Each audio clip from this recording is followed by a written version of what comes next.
I think that's what it feels like. It feels like famous people, famous players Mm-hmm. in the NBA make the Hall of Fame, Mm-hmm. right? To me, but I've always kind of felt like the Hall of Fame is hallowed. It is where, you're putting players whose imprint on the game is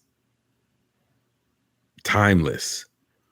And so if you tell me there's never going to be another player like Chris Bosh, or Chris Bosh is a kind of player that, man, he changed the game somehow. I feel you. I I feel you. I feel don't you. know if I could call it that, but I feel you. I look at what he did in Toronto, good career. Look at what he did when he got with the Heat, good career cut short. Chris Bosh had a nice inside and outside game. He has good stats, and I liked him as a player. But again, I'm saying Hall of Fame caliber. It's like I look at the NFL and players who don't make first ballot, because that was the other thing. Like, this is like first ballot you going in. Mm-hmm. I don't think T.O. was first ballot. T.O. waited, I think, a couple goals. He waited a little while. His stats alone make him a first ballot Hall of Famer. Chris Carter waited, I think, 5 or 6 years. Stats alone, yeah. First ballot. Like, I mean, if you want to make Chris Carter second ballot because I don't think he got a chip, fine. But his stats certainly warranted him being. Art Monk waited, I think, to next to the last. Mm-hmm. So that's what I'm saying. You look at players. To me, a Chris Bosh is like an Art Monk.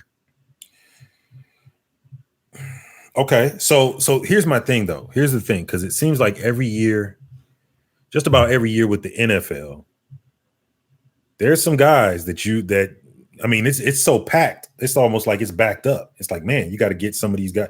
When Randy Moss came up, it was like, okay, he's definitely a first ballot guy, but you still got T.O. waiting. You still had Chris Carter waiting at the time. You're waiting on guys, not to mention the throwback guys that you got to pull up and bring in, for legacy purposes and things like that. So I think with basketball, bro, I'm going to be honest with you, man. I mean, if you had to put together a list, who's changing the game like that? That's not playing right now, like that you feel like is not in and deserves to be in. So, I mean, well, so there was scuttlebutt around in this year's Hall of Fame with Tim Hardaway, right? I think he should be in.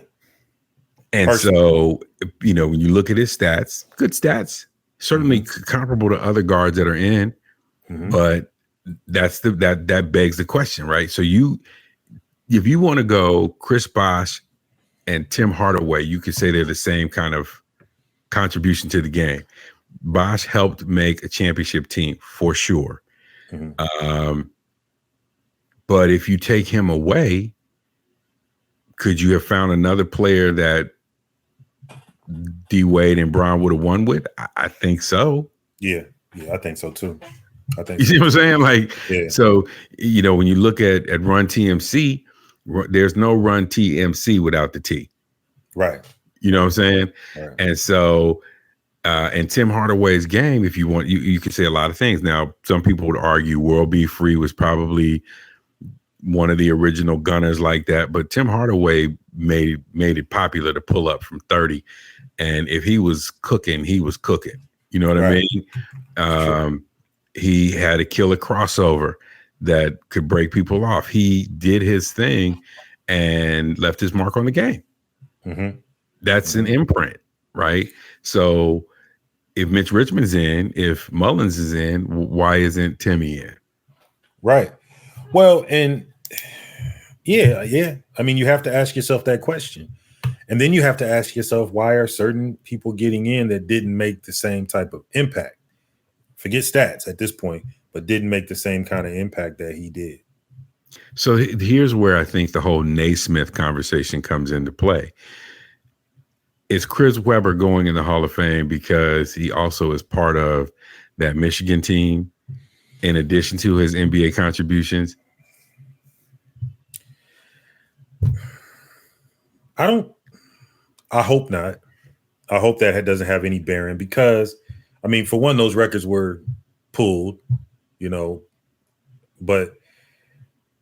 he didn't win a chip in college anyway. And it's the NBA Hall of Fame. So that shouldn't have any bearing. It's supposed to be, but now you got Jay Wright from Villanova going in next year as a coach. That's what I'm saying. About it. If you think about it, the Naismith actually is a beautiful thing, right? If you were the best high school coach in the nation, you put more kids in college out of your program who then go on to be outstanding citizens. You teach the game well for 50 years. You might end up in the Naismith Hall of Fame. And that's not a bad thing. Yeah. But I don't know if that translates for fans in the same way that the NFL Football Hall of Fame does or Major League Baseball. It's just it seems like the politics around football and baseball are really clear. Right. And it makes it seem like it's hallowed ground. And then you look at the NBA and it's like, is it hallowed? It doesn't seem quite as hallowed as the others. Because I know Bill Russell's going in again this time as a coach. First black coach ever. And that should definitely be celebrated. But that's weird to me. Like why was that not all put the first time? Let's celebrate it all. And here he is. Here's his section, and this is everything he did in the game. So I agree with you. It's almost like filler material. Some of this stuff for me.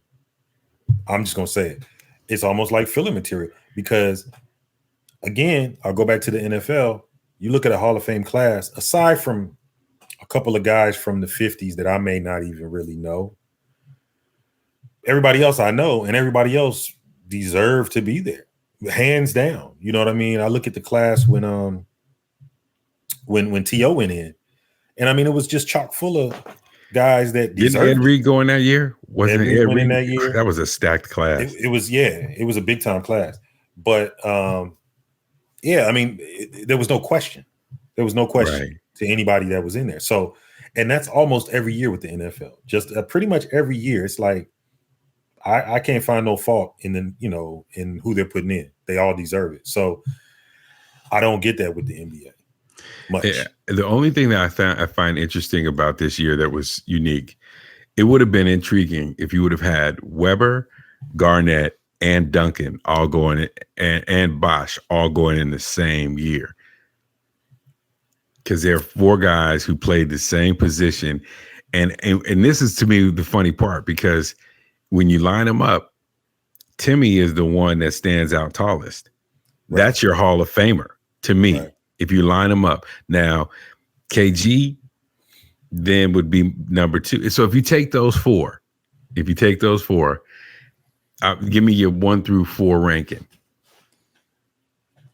Tim Duncan, Garnett, Bosh, and Weber. Yep. I'm probably going Timmy, Garnett,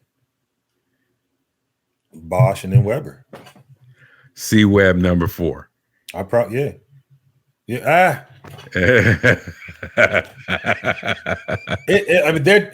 mean, him and Bosh are vying for 3 and 4. I'll put it like that. Bosh and Weber. I'm going to challenge you because I think a young C Webb probably is number 2. Really? You put him over Garnett? I think C Webb, we forget about what he was. He was a beast. He was a beast. He could dime. He could handle. When he wanted to go to the rack, he was unstoppable. That he was. But